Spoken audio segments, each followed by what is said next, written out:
अगर मैं एप्पल की बात करता हूँ तो यहाँ पे आपको टिम कुक का नाम याद आता है, लेकिन जो असली एप्पल थी वो एग्जैक्टली भी यहाँ पे मिस्टर स्टीव जॉब्स ने यहाँ पे शुरू करी थी। और हाँ, एप्पल देखा जाए तो पिछली एप्पल अलग थी। 1997 में जब एप्पल के अंदर स्टीव जॉब्स की वापसी होती है तो वो एक अलग कंपनी थे, और 2011 के बाद से एप्पल आज तक एक बिल्कुल ही डिफरेंट कंपनी है। और शायद आने वाले समय में जब मिस्टर टिम कुक यहाँ पे रिटायर करे तो उसके बाद कंपनी का डायरेक्शन कुछ और हो सकता है, क्योंकि देखा तो एप्पल में आज के समय में बातें चल रही है कि टिम कुक का सक्सेसर कौन होगा और कौन आगे चल के कंपनी को लीड करेगा। इसमें यहाँ पे India senior vice president hardware engineering के जॉन ट्रेनस का नाम आता है, जिसके बारे में अभी अटकलें लगाई जा रही, शायद आगे चल के कंपनी को लीड कर सकते हैं। लेकिन कब करेंगे, कैसे करेंगे, क्या होगा इसके बाद जो कहानी रहेगी वो तो बिल्कुल एक अलग डायरेक्शन में जाने वाली है। लेकिन अभी हम ये समझते हैं कि ऐसा क्या है जो पहले की एप्पल में था और इस एप्पल जो 2025 में, उसमें क्या डिफरेंस है।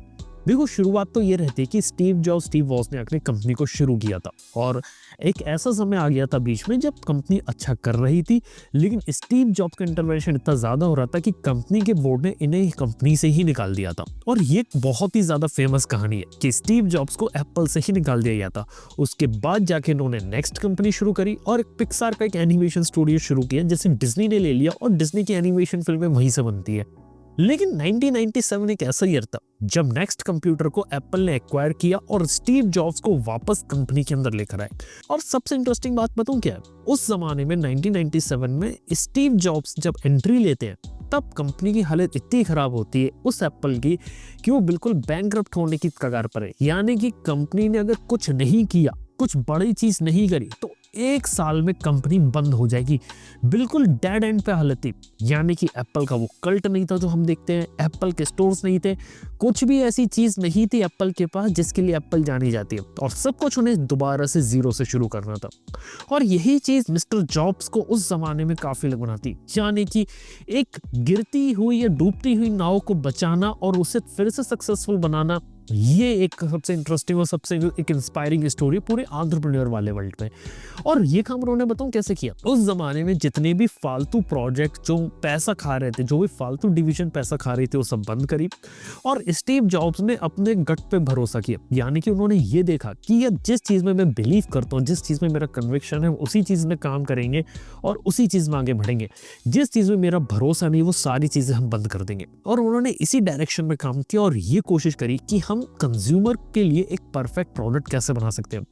और इसके लिए उन्होंने बाकी कंपनी जैसे मार्केट रिसर्च या जगह लोगों से जाके नहीं पूछा कि लोग क्या चाहते हैं। स्टीव जॉब्स ऐसे विजनरी थे, उन्होंने ये पता लगाया कि लोगों को मैं ऐसी क्या चीज दूं कि लोग अभी चाहते नहीं है, उन्हें वो चाहिए, लेकिन एग्जैक्टली उन्हें ला कर देना। यानी कि लोगों को वो प्रोडक्ट ला कर दो जिसकी उन्हें जरूरत है, ना कि वो उन्हें चाहते हैं। और वो अपने कुछ रिवोल्यूशनरी प्रोडक्ट को निकालते हैं, जैसे कि iMac को निकाला जाता है, उसके बाद iPod का इंट्रोडक्शन होता है, फिर 2007 में हम लोग आईफोन का इंट्रोडक्शन कैसे भूल सकते हैं, मैकबुक एयर का इंट्रोडक्शन कैसे भूल सकते हैं, या फिर बात करें ओरिजिनल आईपैड का इंट्रोडक्शन कैसे भूल सकते हैं। ये सारे ऐसे प्रोडक्ट्स थे जो एक तरह से डेस्टिन्ड थे कि मार्केट में फेल हो जाएंगे, बिल्कुल ही नहीं चलेंगे, लेकिन फिर भी चले और मार्केट में सक्सेसफुल भी बनाया। और इतना सक्सेसफुल बनाया कि जब एप्पल से स्टीव जॉब्स रिटायर हुए तब एप्पल के पास बहुत सारा कैश था बैंक में, कंपनी बहुत अच्छा कर रही थी और टिम को पूरी तरीके से तैयार थे उसे नेक्स्ट लेवल पे ले जाने के लिए।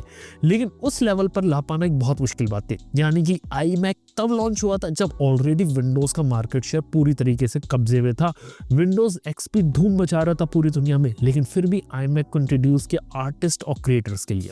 iPod जैसी चीज पहले भी एग्जिस्ट करती थी, यानी कि MP3 प्लेयर्स एग्जिस्ट करते थे, लेकिन iPod का डिजाइन यूनिकनेस को लेकर आया। iTunes जैसा स्टोर उन्होंने बनाया। आईफोन की बात आज के समय में हम करते हैं कि यार मार्केट में आईफोन कितना ज्यादा बिकता है, लोग EMI के दम पे आईफोन लेता है, आईफोन एक शो ऑफ की चीज है।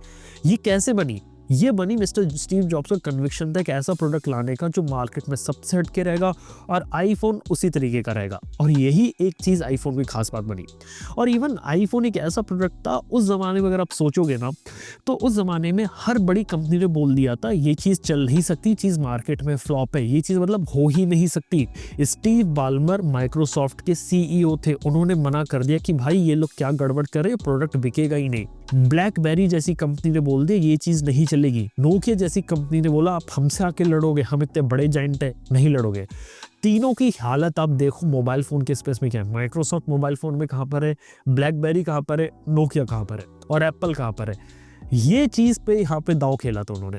आईपैड जब इंट्रोड्यूस किया गया तब बड़ी स्क्रीन के टैबलेट का चलन ही नहीं था। लोग चाहते थे कि लैपटॉप लेंगे, स्मार्टफोन लेंगे, लेकिन क्या हुआ? इवन एक खास बात मैंने स्टीव जॉब्स के साथ ये देखी कि उनका एक 1985 के एक छोटा सा एक इंटरव्यू जैसा एक है, और उसके अंदर जिस चीज के बारे में वो बात कर रहे हैं ना, वो एग्जैक्टली में आज के समय जो एआई है वो बात कर रहे हैं। यानी कि उनका ये कहना था कि आज के समय में हम लोग एरिस्टोटल की जो बुक्स होती है वो पढ़ते हैं, लेकिन अगर आपको एरिस्टोटल से कोई क्वेश्चन पूछना है और वो किस तरीके से सोचते थे, वो चीजें हम नहीं कर पा रहे। लेकिन आने वाले कुछ साल में टेक्नोलॉजी इस तरीके की हुई, कंप्यूटर से आप सवाल कर पाओगे और वो एरिस्टोटल क्या सोचता था, क्या जवाब देगा, वही चीज आपको रिक्रिएट करे। यानी कि जो चीज आज चैट जीपीटी में क्रिएट हो रही है ना, वो चीज 40 साल पहले मिस्टर जॉब्स ऑलरेडी क्रिएट कर चुके थे। ये बात आप समझे?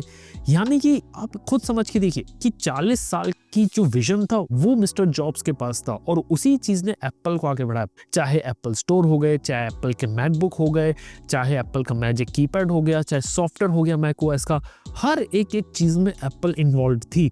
और एक चीज मैंने देखी कि वो इन्वॉल्व थे वहां पे उनकी डिसीजन मेकिंग में, यहाँ तक कि हार्डवेयर डिजाइनिंग में वो लोग इन्वॉल्व रहते थे, ताकि किस तरीके से परफेक्ट हार्डवेयर बनाया जाए और उसकी प्राइसिंग भी ऐसी रखी जाए ताकि ज्यादा से ज्यादा लोगों तक हम उसे पहुंचा सके। ये कोर फिलॉसफी थी।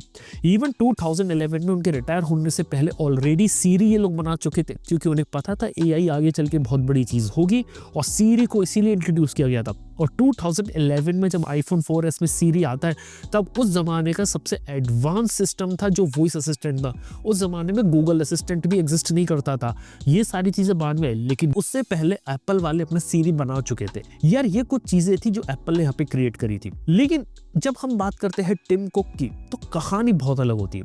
देखो, टिम कुक जो है वो स्टीव जॉब जैसे डिजाइनर बैकग्राउंड या हार्डवेयर वाले बैकग्राउंड से नहीं आए थे, ना ही उन्होंने कंपनी फाउंड करी थी। वो एक एम्प्लॉय थे, और सीईओ बनने से पहले वो चीफ ऑपरेटिंग ऑफिसर थे जो स्टीव जॉब्स के साथ काम करते थे। और उनका मेन एम ये था कि कैसे अपने प्रोडक्ट की जो मैन्युफैक्चरिंग कॉस्ट होती है वो कम से कम करें, ज्यादा से ज्यादा कैसा प्रोडक्ट बना सकते हैं और ज्यादा स्केल तक उसे हम कैसे पहुंचा सकते हैं। और यही चीज आगे चल के उन्होंने कंटिन्यू करी। उन्होंने ये देखा कि मल्टीपल मॉडल्स निकालो, सस्ते से लेके महंगा मॉडल निकालो, ये चलेगा।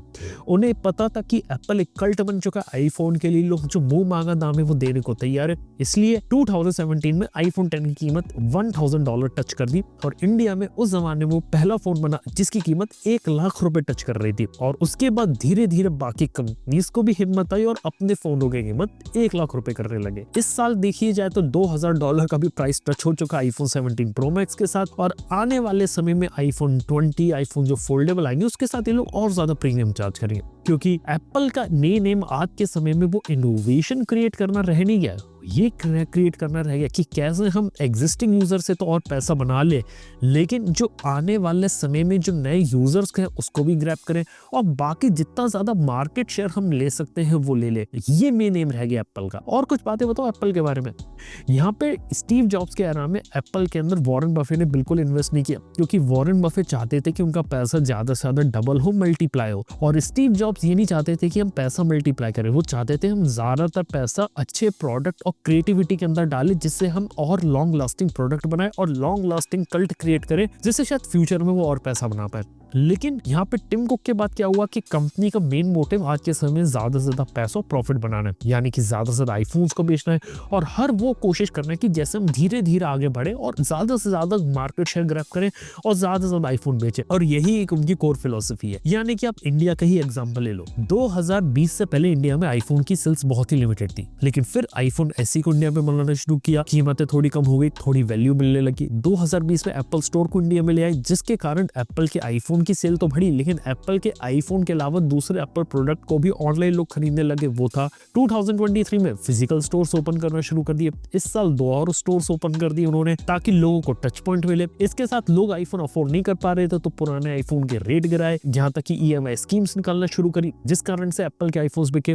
उन्हें पता है कि मैकबुक जैसी चीज मार्केट में अभी इतनी सक्सेसफुल नहीं है, लेकिन इंडिया के लिए मार्केट के अंदर यहाँ पे एक एंट्री लेवल मैकबुक बनाना जिसकी कीमत 60, 70, 80 हजार तक चली जाए, तो वो लोग बना रहे जिसके अंदर आईफोन का चिप होगा। लेटेस्ट लीग यहाँ पे निकल कर आया। एप्पल वॉच भी इन्होंने निकाली, जिसका एक ऐसी वर्जन निकालते, आईफोन का एक ऐसी वर्जन सस्ता मॉडल निकाला उन्होंने, आईफोन 16e निकाला, जो कि मार्केट में सस्ता आईफोन होने के कारण यहाँ पर बिक गया। यानी कि अपनी प्रोडक्ट कैटेगरी इतनी ज्यादा डाइवर्स कर दी कि हर एक कैटेगरी के लिए उनके पास प्रोडक्ट हो और लोगों को अट्रैक्ट करने के लिए एंट्री लेवल प्रोडक्ट बनाया। ऐसे ही एप्पल ने iCloud सर्विस बनाई, एप्पल टीवी प्लस बनाया, ढेर सारे ऐसे रेवेन्यू स्ट्रीम को बनाया गया, जिस कारण से आज के पास एप्पल के पास बहुत सारा पैसा है। लेकिन जिस चीज में एप्पल पीछे रह गया ना, वो चीज था इनोवेशन और कुछ नई चीज बनाना। यानी कि एप्पल वालों ने कई सारी बड़ी बड़ी चीजें अनाउंस करी बाद में, लेकिन मार्केट में बहुत बड़ा डिजास्टर साबित हुई। सबसे पहले तो एप्पल ने जो चीज अनाउंस करी थी आईफोन 10 के लॉन्च के साथ, वो था एप्पल का एयर पावर, जिसे 2 साल बाद एप्पल ने बोला कि ये प्रोडक्ट बन ही नहीं सकता, हम इसे हम नहीं बनाएंगे। पहली बार एप्पल के द्वारा एक बड़ा फेलियर यहाँ पर देखा गया था। उसके बाद अगला फेलियर बताऊं, एप्पल का विजन प्रो यहाँ पे साबित हुआ। विजन प्रो के साथ बोला गया था कि ट्रूली रिवोल्यूशनाइज कर देगा कैसे आप कंप्यूटिंग और आने वाले फ्यूचर में आप इंटरेक्ट करोगे। एप्पल ने इसमें बहुत सारा पैसा डाला, लेकिन विजन प्रो सेल्स भी जनरेट नहीं कर पाए, ना ही उसका कोई यूज केस यहाँ पे निकल पाया। अगली चीज यहाँ पे एप्पल के साथ सबसे बड़ा फेलियर अभी जो साबित हो रहा है, वो हो रहा है एप्पल इंटेलिजेंस का। यानी कि एप्पल इंटेलिजेंस एक ऐसी चीज थी जो एआई का एक जवाब होने वाला था, चैट जीपीटी का एक जवाब होने वाला था। मतलब आप खुद सोच के देखिए, 2011 में एआई के अंदर ऑलरेडी एप्पल लीड कर रहा था सीरी से, जो कि वॉइस बेस्ड इनेबल एआई पहली बार एक मोबाइल फोन में लेकर आ गए थे। वहां से अगर उसी चीज को बेटर और कंटिन्यू करते रहते तो आज के समय में जो हालत एआई के दम पे जो एप्पल के अंदर नहीं हो रही, तो उससे वो यहाँ पे टोटली अवॉइड कर सकते थे। लेकिन ये इनोवेशन बीच में छोड़ के बाकी प्रोडक्ट कैटेगरीज और मल्टीपल वेरिएंट्स आईफोन के निकालने, डिजाइन के ऊपर ज्यादा से ज्यादा खेलना, ये चीजें बैकफायर कर गई। इवन 2024 में जब इसे अनाउंस किया गया था एप्पल इंटेलिजेंस को, तो 2025 तक नहीं आ पाया और इसके सभी फीचर 2027 तक आएंगे। इवन रीसेंट रिपोर्ट की बात करें तो यहाँ पे एप्पल वाले खुद गूगल के जेमिनी से पार्टनरशिप कर रहे हैं, जिसके अंदर सीरी की कैपेबिलिटीज को बेटर कर सके। और ये बहुत ही ज्यादा नॉन एप्पल मूव है, क्योंकि ज्यादातर चीजें एप्पल खुद इन हाउस डेवलप करता था, या फिर एप्पल क्या करता था, किसी छोटी से स्टार्टअप को खरीद लेता था और उसके बाद उसकी टेक्नोलॉजी को अपने प्रोडक्ट के अंदर इंटीग्रेट करता था। लेकिन ये जो एप्पल इंटेलिजेंस का जो पूरा फेलियर है ना, ये एप्पल के लिए बहुत बड़ी चीज आने वाले समय में हो सकता है, क्योंकि ये बिल्कुल वैसी डायरेक्शन मूव ऑन कर रहा है जैसे एक जमाने में Nokia, blackberry, Microsoft move on कर रहे थे। वो लोग ये नहीं देख रहे थे कि सामने कॉम्पिटिशन किस तरीके से स्ट्रांग हो रहा है, वो लोग अपने आप के उसी पुरानी चीज पे बंधे हुए थे और अपने आप को इवॉल्व नहीं कर पाए, इस वजह से यहाँ पे किल हो गए। गूगल जैसी कंपनी अपने आप को टाइम टू टाइम इवॉल्व करती रहती है और नई चीजें लेकर आती रहती है। चैट जीपीटी के इंट्रोडक्शन के बाद जेमिनी बहुत ही कम समय में वो लेकर आ गए, ये उनके लिए सबसे बड़ी चीज बनी। इवन आने वाले समय में एआई हार्डवेयर और एआई पावर्ड फोर्स बहुत बड़ी चीज हो सकती है, लेकिन अभी तक हमें एप्पल के बारे में नहीं पता कि वो इस डायरेक्शन में क्या कर रहे हैं। हर साल की तरीके से अभी भी एप्पल वाले डिजाइन में अंदर चेंज कर देते, कुछ नए सॉफ्टवेयर के फीचर डाल देते, लिक्विड ग्लास को इंटीग्रेट कर देते या थोड़ा सा बेटर फास्ट प्रोसेसर डाल देते। लेकिन फंडामेंटली अब जिस लेवल पे हम लोग मूव कर रहे हैं एआई के अंदर, वहां पे चीजें लूज आउट होती जा रही है। स्टीव जॉब्स के एरा में एक और एम्प्लॉय थे एप्पल की, जिनका नाम था जॉनी आइव, जो कि ओरिजिनल आईफोन के क्रिएटर थे। आईपैड भी उन्होंने डिजाइन किया था और कई सारे एप्पल के प्रोडक्ट्स को डिजाइन करते थे और स्टीव जॉब के साथ बैठ के काम करते थे। लेकिन टिम कुक के आने के कुछ साल के बाद उन्होंने कंपनी यहाँ पर छोड़ दी, अलग अलग वेंचर ट्राई आउट करे। लेकिन आज के समय में जॉनी आइव यहाँ पे सैम ऑल्टमैन के साथ, जो ओपन एआई के हैं, उनके साथ एक नई कंपनी आयो फाउंड कर रही है, जिसके अंदर वो एक और नया प्रोडक्ट यहाँ पर डेवलप कर रहे हैं। इसके साथ ही जहाँ पे पहले एप्पल नई प्रोडक्ट कैटेगरी लेकर आता था, वो चीज नहीं। देखो वीआर हेडसेट बहुत पहले से थे, लेकिन विजन प्रो यहाँ पे चल नहीं पाया, और क्योंकि वीआर हेडसेट का मार्केट बिल्कुल ही डेड था और उस केस में एक्जेक्टली में बहुत ही ज्यादा लेट एंट्री करी। तीसरी चीज ये थी कि यहाँ पे आज के समय में स्मार्ट और एआई पावर्ड ग्लासेस तेजी से बढ़ रहे हैं, जैसे कि मेटा अपने ग्लासेस के साथ करके दिखा रहा है कि उसने ग्लासेस में वो टेक्नोलॉजी, फ्यूचरिस्टिक विजन दिखा दिया कि आप किस तरीके से यहाँ पे फ्यूचर में कनेक्ट करोगे या फिर एक ऐसा वेरिएबल डिवाइस पहनोगे। ये चीज भी एप्पल अभी भी 1 से 2 साल पीछे है। यस, यहाँ पे आप समझ सकते हैं। तो देख सकते हैं कि जहाँ पे एक तरफ एप्पल टेक्नोलॉजी में लीड किया करता था स्टीव जॉब्स के एरा में, लेकिन टिम कुक के एरा में क्या हुआ कि आप पैसा ज्यादा बनाने लगे, प्रॉफिट ज्यादा शेयर करने लग गए, लेकिन जो बैकएंड में जो स्ट्रांगनेस रहती, जो बैकएंड में आपका जो कोर वैल्यू था कि आप एक इनोवेशन और प्रोडक्ट दिखाओ, लोगों को वाव कर दो, जो फैक्टर होता है ना, वो चीज यहाँ पे कम हो गई। ये चीज है ना टिम कुक के एरा में बहुत तेजी से मिसिंग है। देखने वाली बात है कि टिम कुक के एरा के बाद ये चीज आपको आगे वाले एरा में दिखने को मिलती कि नहीं मिलती, या फिर आने वाला जो एप्पल का पाथ होता है वो कैसा रहेगा। तो बाकी देखते हैं आने वाले फ्यूचर क्या रहता है। आईफोन्स तो यहाँ पे बिक रहे हैं, आज के समय काफी अच्छी सेल्स हो रही है, लेकिन एप्पल का फ्यूचर मेरे को इतना ज्यादा खास लगता नहीं कि इनोवेशन या फिर कोई टेक्नोलॉजी के दम पे कुछ ग्राउंड ब्रेकिंग, कुछ रिवोल्यूशनरी यहाँ पे करके दिखा दे। वैसा अभी भी अचीव कर पाना एप्पल के लिए थोड़ा सा हमें, मेरे को अभी भी डिफिकल्ट लगता है। जब टिम कुक रिटायर करेंगे तब हम और बात करेंगे इस बारे में कि आगे टिम कुक ने कहाँ पर छोड़ा कंपनी को और आगे क्या डायरेक्शन हो सकता है। तो उस वीडियो का भी आप इंतजार कर सकते हैं। और हाँ, इस वीडियो में अगर आपने कुछ भी इंटरेस्टिंग बात सीखी है तो चैनल को सब्सक्राइब किया, कहीं मत जाना। थैंक यू बने रहने के लिए। मैं सोचता हूँ नेक्स्ट वीडियो के अंदर। Good bye.